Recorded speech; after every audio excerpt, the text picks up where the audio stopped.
I'm Tom from DIY Life Tech, and this is a look at choosing the speed on your Xterra treadmill. So the first thing, obviously for safety, stand on the sides of the treadmill. Now we're going to press the start button. It's going to start in 3 seconds. It gives you a little delay to get your feet to the sides. It's going to start the tread going.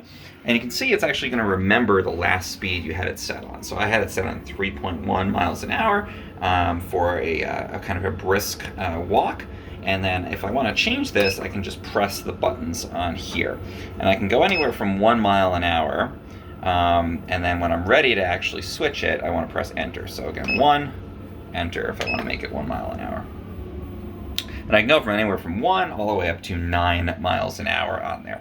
And remember, again, button, so say I want to go back to 3, press it to set that, and then lock it in by pressing enter. And that's going to actually change the speed of the belt down here.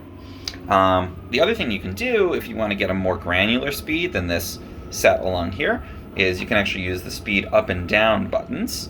So I can press these, you can see, and it's going to adjust by 0.1 each time. So say I want to go 3.5 miles an hour, I want to tone it down, tone it up just a little bit. I can easily use these buttons to tweak the exact speed that the belt is traveling. Now when I press these, I don't need to press enter afterwards. It's just going to go ahead and do it. So you can see I can bump this all the way up to 4 or whatever speed I want to be walking at.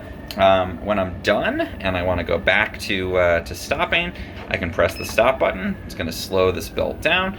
Or in an emergency, you want to have this cord clipped to your clothing. If you pull, this will pull out and it'll stop the belt as well. So that's how you set the speed on the Xterra treadmill. If you found this helpful in any way, please subscribe to my channel. It really helps.